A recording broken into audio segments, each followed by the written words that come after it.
Hello there, this is Nightline and I am Nadia. Azmi. News making the headlines.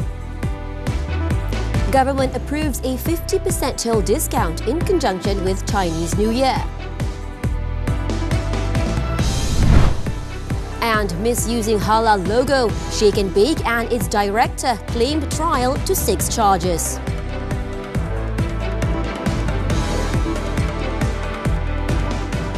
Good morning. The government has approved a 50% toll discount for private vehicles in conjunction with the Chinese New Year celebrations. Works Minister Datuk Sri Alexander Nantalinggi stated that the initiative would require the government to bear over 20 million ringgit in compensation to the affected toll concessionaires. In a statement on Friday, Nanta said that the discount will be effective from 12:01 a.m. on January 27th until 11:59 p.m. on January 28th. It will only apply to Class 1 private vehicles and will be implemented at all highway toll plazas nationwide except for the Sultan Iskandar Building, BSI and Tanjung Kupang toll plazas located at the Malaysia-Singapore border. The discount initiative continues the festive toll relief measures that have been consistently provided by the government for the 4 major festive seasons in Peninsular Malaysia since 2023. The government has spent a total of 356.18 million ringgit in compensation to implement the festive free toll program from 2023 to 2024. The government has no objections to the anti-corruption rally scheduled to take place in Kuala Lumpur on Saturday. Prime Minister Datuk Sri Anwar Ibrahim stated that permission to organise the Rakyat Benci Rasuah rally has already been granted. Kita tak ada masalah. So, boleh kerajaan memberi kebenaran kepada... Kebenaran sudah diberikan. Menteri Dalam Negeri sebut kebenaran diberikan. Cuma ada tempat-tempat yang kemudian yang tidak diberi kebenaran lah, tapi bagi saya tak ada masalah, buatlah. Bantah-bantahlah rasuah. Okay, terima kasih. However, Anwar emphasised that the corruption cases being raised now are old ones, with some already resolved. He added that his administration over the past 2 years has remained committed and will not compromise in combating any form of corruption. Anwar also issued a stern warning that any government leaders found involved in corruption will not be spared and action will be taken against them. Earlier, Kuala Lumpur Police Chief Datuk Rosdi Muhammad Isa had requested the rally organisers to submit a complete notice for the gathering to authorities. He added that police have also designated at least 400 policemen to be on duty at the proposed venue at a shopping mall in the city and Dataran Merdeka. Currently, no roads are closed. However, this may change depending on the situation. The Aerotrain service at Kuala Lumpur International Airport KLIA is expected to resume operations by June this year. Malaysia Airports Holdings Berhad MAHB Managing Director Datuk Muhammad Izani Ghani said that the test run of the system and Aerotrains is expected to be completed by the end of April. Kita pastikan semua ujian keselamatan diadakan dan semua berjaya. Sebab itu kita perlukan sedikit masa untuk pastikan ujian itu. So insyaAllah by Q2 tahun ini kita akan siap dan beroperasi setelah mendapat persetujuan daripada APAD dan Kementerian Pengangkutan. The new Aerotrains will have 3 coaches and can accommodate up to 270 passengers, a higher capacity compared to the previous 230. The new service will also feature a frequency of 1 Aerotrain every 3 minutes. For the record, the Aerotrain replacement project costs 456 million ringgit.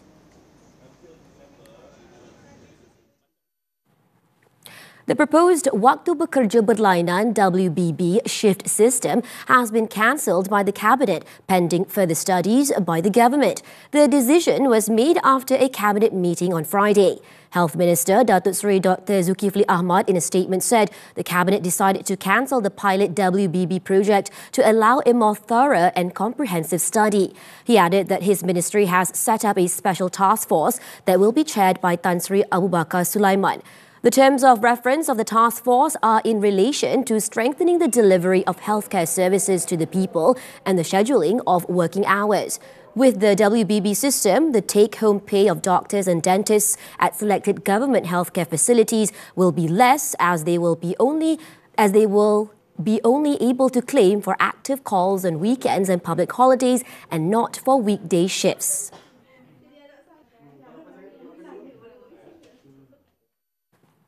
The Immigration Department and the Health Ministry MOH have shut down 10 premises in Kuala Lumpur believed to have been operating illegally as clinics run by Bangladeshis for the past year. This followed the arrest of 10 Bangladeshi men aged between 31 and 50 during a special operation jointly conducted by the department and the ministry on Thursday. Immigration Director General Datuk Zakaria Shakban said that the department raided the premises disguised as eateries or grocery shops at 10 locations in the city, including Jalan Tun Siu Sin, Lebuh Pudu and Jalan Silang. Initial checks revealed that one of the foreigners detained held a temporary work visa pass (PLKS) for the services sector. 6 held PLKS for the construction sector. 2 had overstayed, while another had no valid travel documents. Preliminary investigations indicated that the suspects were offering medical treatment services exclusively to their fellow nationals despite lacking the necessary qualifications. MOH enforcement officers also seized 502 types of unregistered medicines valued at approximately 265,000 ringgit, fake medical equipment and 800 ringgit in cash believed to be proceeds from treatments and the sale of medicines. It is believed that the illegal clinics had been operating for a year, with customers charged between 50 and 200 ringgit each. All those detained were sent to the Putrajaya Immigration Depot for further action. A pastry company and its director have been separately charged with misusing the Halal logo on its products. The director of Shake and Bake Cafe, Sindren Berhad, 65-year-old Irisan Yun, claimed trial to 6 charges after they were read before 2 Petaling Jaya Sessions Court judges on Friday. Yu was accused of supplying 366 sandwich products using the Malaysian Halal logo to falsely indicate that the food was suitable for Muslims. He was charged under paragraph 8, subsection B of the Trade Descriptions, Halal Certification and Marking Order, which carries a maximum penalty of 3 years imprisonment and a fine of 100,000 ringgit, and for subsequent offences, a fine of up to 250,000 ringgit and imprisonment of up to 5 years. The offences were allegedly committed at the company located in Sunway Damansara on January 10th. Shake and Bake, represented by Yu, also pleaded not guilty to 6 similar charges under paragraph 4, subsection 1 of the same act, which carries a maximum fine of 200,000 ringgit or 500,000 ringgit for subsequent offences upon conviction. Yu and his company also pleaded not guilty to an additional charge under the Trademarks Act for using a registered trademark, the Malaysian Halal logo, unlawfully on 366 sandwich packages at the same location on the same day. Both courts set bail at 130,000 ringgit for all charges and ordered Yu to surrender his passport. Case mention has been fixed for March 5th. Previously, it was reported that Universiti Malaya had closed 2 24-hour convenience stores on its campus following concerns over the halal status of packaged sandwiches sold there.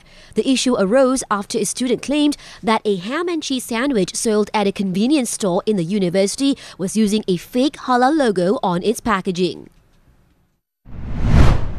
Meanwhile, police are on the hunt for 2 individuals believed to have splashed red paint on a convenience store at UM last Tuesday following the ham and cheese sandwich controversy. Kuala Lumpur Police Chief Datuk Rusdi Muhammad Isa stated that this was based on closed-circuit television CCTV footage which captured the 2 suspects carrying out the illegal act. Dan siasatan kita memang ada masa kedai sebelah tu ada orang dia dengar bunyi. Dan selepas bunyi tu ada simbahan cat tu kan, dan biasalah pihak polis pun kerja-kerja dia biasa menjalankan siasatan. Kita dapati memang ada orang datang menaiki motosikal. Prior to this, UM confirmed that a police report has been lodged to facilitate police investigations into the incident which occurred within its campus. The university also urged that strict action be taken against those responsible to prevent such incidents from recurring. In Johor, a 60-year-old man who was caught in a viral clip slapping a Puspacom officer last year was fined 1,600 ringgit in default of 2 months jail by the Johor Bahru Magistrates Court. Magistrate Hidayatul Shuhada Shamsuddin handed down the sentence to Koh Sun Hua after he pleaded guilty to the offence.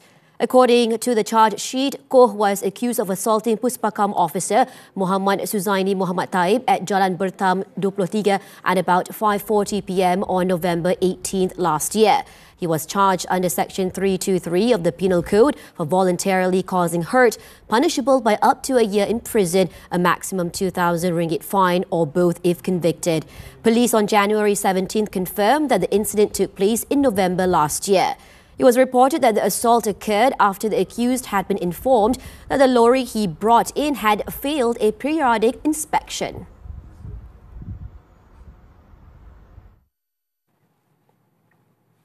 In Selangor, 4 individuals sustained burns following an ammonia gas leak at a food processing factory in Pulau Indah, Klang. The incident, which occurred at about noon on Friday, also caused breathing difficulties for 3 others.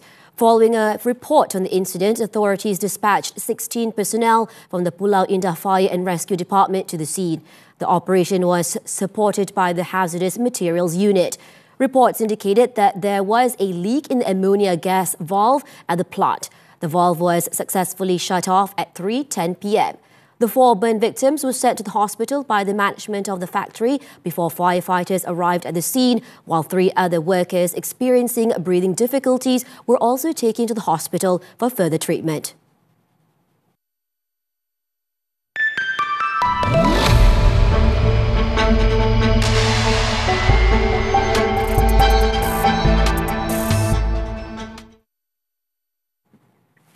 Malaysia's economic performance continues to show positive growth, with the leading index recording 2.5% in November 2024, reaching 112.6 points as compared to 109.9 points in the same month of the previous year.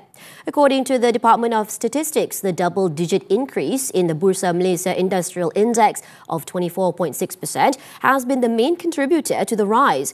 On a monthly basis, the department noted that the leading index rebounded by 1.1% after declining for 3 consecutive months.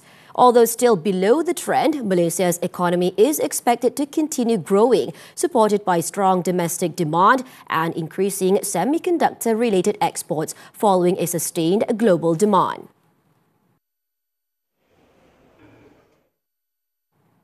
Oil prices edged up on Friday but remained on track for a weekly decline after US President Donald Trump announced sweeping plans to boost US production and demanded that OPEC move to lower crude prices. Ahead of Trump's inauguration, the market had built up a net long position in oil futures to hedge against price gains arising from supply disruption, but this has now started to unwind. Trump told the World Economic Forum on Thursday that he would demand that the Organization of the Petroleum Exporting Countries and its de facto leader, Saudi Arabia, to bring down the crude prices. He also said he would ask Riyadh to increase a US investment package to $1 trillion, up from $600 billion reported earlier. Brent crude futures gained 25 cents or 0.3% to $78 a barrel, while US West Texas Intermediate crude WTI was up 22 cents at $74. Over the week, Brent has lost nearly 3%. How is artificial intelligence transforming industries and redefining Malaysia's economy? What opportunities and strategies can position the nation as a leader in the AI-driven future? Azaria Tagaya speaks with the President of the Technological Association of Malaysia, Tang Chi Kwan, only on Money Matters, this Saturday at 5 p.m. on TV3 and stream on Tonton. Japan's central bank has increased the cost of borrowing to its highest level in 17 years after consumer price rises accelerated in December. The move by the Bank of Japan, BOJ, to raise its short-term policy rate to around 0.5% comes just hours after the latest economic data showed prices rose last month at the fastest pace in 16 months. The move highlights the central bank's plans to steadily increase rates to around 1%, a level seen as neither boosting or slowing the economy. The BOJ also signaled that interest rates will continue to rise from ultra-low levels. Last year, the BOJ raised the cost of borrowing for the first time since 2007 after rates had been kept down for years as the country struggled with stagnant price growth.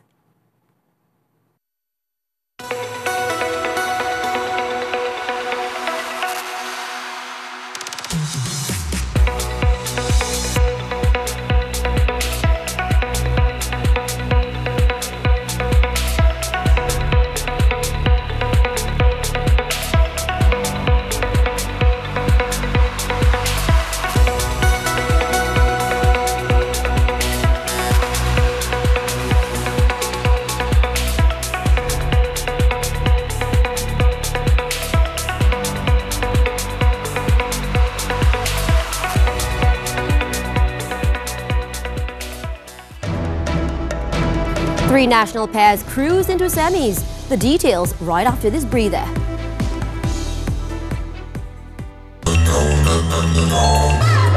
Jom.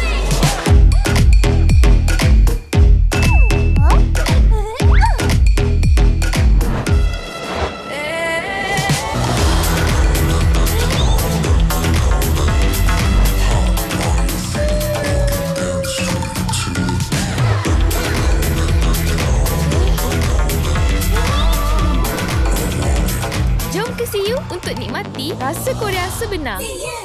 I didn't stop my dad while dia tengah bergaduh dengan kawan until end up kawan dia bunuh my dad.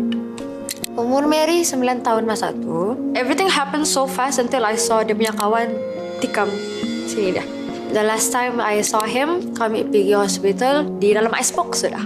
Maybe that's the reason why I don't want to be a nurse. Sebab dia flashback everything that happened.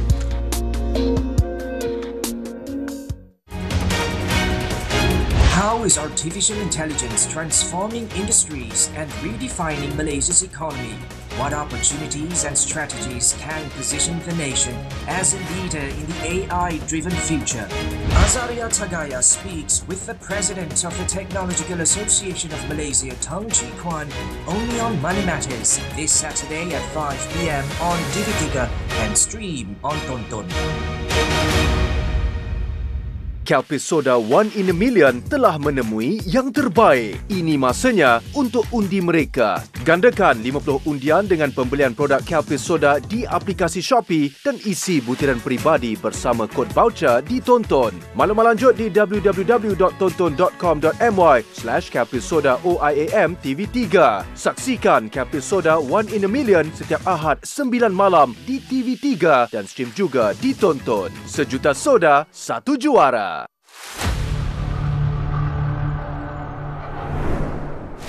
Ada inisiatif mendalamkan dan melebarkan Sungai Kelang sepanjang 56 km. Saya mula menubuhkan satu pasukan khususnya pemburuan ikan bandaraya. Kehidupan di dalam sungai dah mula ada balik. Majalah 3 Kapsul, Sabtu 10 malam di TV3 dan stream sekarang melalui Tonton.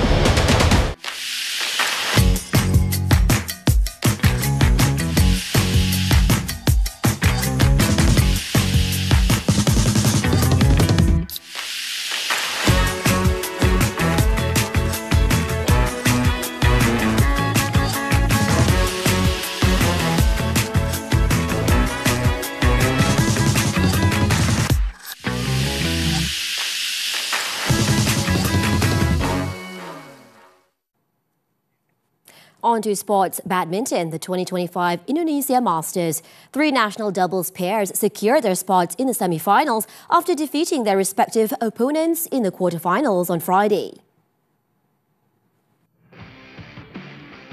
The country is assured of a place in the men's doubles final after Aaron Chia So Wee Yik set up a semi-final showdown against compatriots Man Wei Chong Ti Kai Woon. World number 5 duo Aaron Wee Yik faced stiff resistance before overcoming the 8th-ranked South Koreans Kang Min Hyuk, Kim Won Hoo 21-19, 21-15 in 40 minutes. Earlier, Wei Chong Kai Woon booked their berth first after defeating compatriots Yap Roy King, Wan Arif Wan Junaidi 21-15, 21-15 after 32 minutes on court. In the women's doubles action, Buletin and Tina lived up to expectations by securing a spot in the semi-finals after defeating Japan's Yuki Fukushima Mayu Matsumoto 21-16, 21-15 in just 48 minutes. Second seeds Pearly Tina will take on Lee Yeon-woo, Lee Yu-lim of South Korea for a spot in the final. Meanwhile, top mixed doubles seeds Chen Tang-ji, To Iwei fell to the up-and-coming Thai pair of Supis Sara Ape Sampran, Dechapol Boava Ranukro 21-8, 2022, 18-21, despite having a match point in the second game and leading several times in the third. Now moving on to tennis, the 2025 Australian Open. Defending champion Jannik Sinner continued his sizzling run with a victory over Ben Shelton on Friday to reach a second straight final and book a meeting with Alexander Zverev. The top seed recorded a 7-6, 6-2, 6-2 victory over the American on Rod Laver Arena, the stage where he claimed his first major title 12 months ago. Sinner's victory made the 23-year-old the youngest man to make multiple finals at the Australian Open since Jim Corea in 1992 to 1993. Earlier, Novak Djokovic retired injured after losing the first set 6-7 against Zverev to put the German through to his first final and extend his wait for a record 25th Grand Slam title. After losing the set, 37-year-old Djokovic promptly informed Zverev that he could not go on and shook hands with the chair umpire before exiting to a chorus of boos from the crowd.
Destructive storm Airwind hits the UK, Ireland. The details when Nightline returns. I didn't stop my dad while dia tengah bergaduh dengan kawan until end up kawan dia bunuh my dad. Umur Mary 9 tahun masa tu. Everything happened so fast until I saw dia punya kawan tikam sini dia. The last time I saw him, kami pergi hospital di dalam icebox sudah. Maybe that's the reason why I don't want to be a nurse. Sebab dia flashback everything that happened.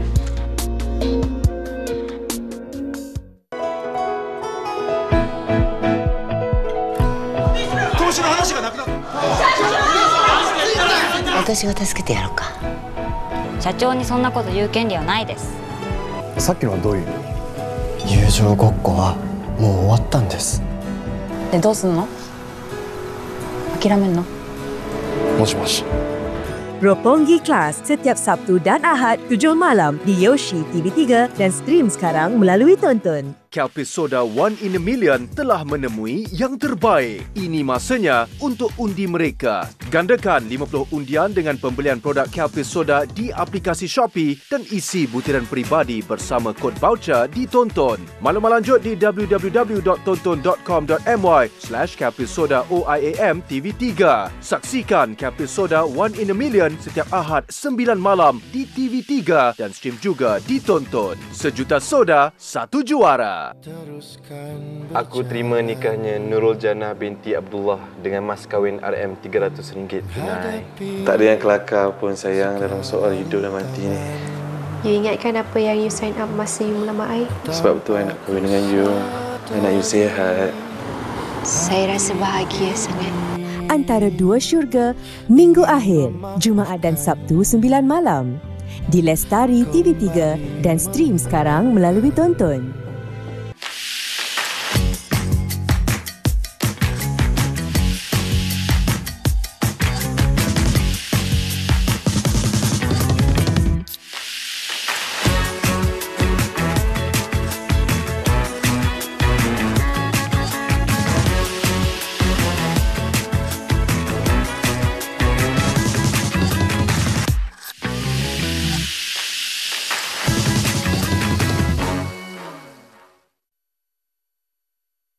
We're back with news from the foreign front. A record wind speed of 182 kilometers per hour was recorded in Ireland as a storm Eowyn caused widespread disruption on both sides of the Irish Sea. According to authorities, red warnings for wind has been issued covering the entirety of Ireland and parts of Scotland, as the storm brought staggering winds that pose danger to life. In the meantime, trains and flights across the UK faced cancellation or disruption on Friday, while schools in Northern Ireland and central and southern Scotland were urged to shut. Hundreds of flights were also cancelled, including about 230 to and from Dublin Airport. It was also reported that an unprecedented number of homes in Ireland had already lost power, with electricity provider reporting the storm had already affected 715,000 homes, farms and businesses. US President Donald Trump said he would rather not impose tariffs on China. This despite his repeated pledges on the campaign trail to hit America's biggest economic rival with hefty import levies. We took in hundreds of billions. When asked if he could reach an agreement with Chinese leader Xi Jinping on Taiwan and trade, Trump stated that he could achieve this because the US possesses something China desires, a pot of gold. But we have one very big power over China, and that's tariffs. And they don't want them, and I'd rather not have to use it. But it's a tremendous power over China. China gets a lot of its money from the United States. They use that money to build the military. Isn't it crazy? After taking office on Monday, Trump said 10% tariffs on all Chinese imports could kick in on February 1st, though on the campaign trail, he touted a levy as high as 60%. Beijing, on the other hand, has called for the US and China to resolve their differences through dialogue and consultation. Earlier, Trump also ordered the declassification of files relating to the assassination of former US President John F. Kennedy, JFK, Robert Kennedy and Martin Luther King Jr. as part of another flurry of executive orders. Under Trump's order, the Director of National Intelligence must present a plan within 15 days for the full and complete release of files related to JFK's assassination and a plan within 45 days for the release of documents on the other two assassinations. Meanwhile, the US is set to officially withdraw from the World Health Organization, WHO, on January 22, 2026, after the United Nations body received a formal letter from Trump this week. A UN deputy spokesperson said on Thursday that the withdrawal was now set in motion after Trump pledged on Monday, his first day in office, to withdraw the US from the WHO and to put an end to future funding of the organization. Trump also ordered Secretary of State Marco Rubio and the Director of the U.S. Government's Office of Management and Budget to pause the future transfer of any U.S. government funds, support or resources to the WHO. With the departure of the U.S., the WHO will lose its most important financial backer, as the country contributes about 18% of the organization's funding.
Ahead of the Spring Festival, a parade with a 7-meter-long fish-shaped lantern was held in Shishinan Village, China, where locals continue the tradition of making fish lanterns to pray for harvest and good fortune.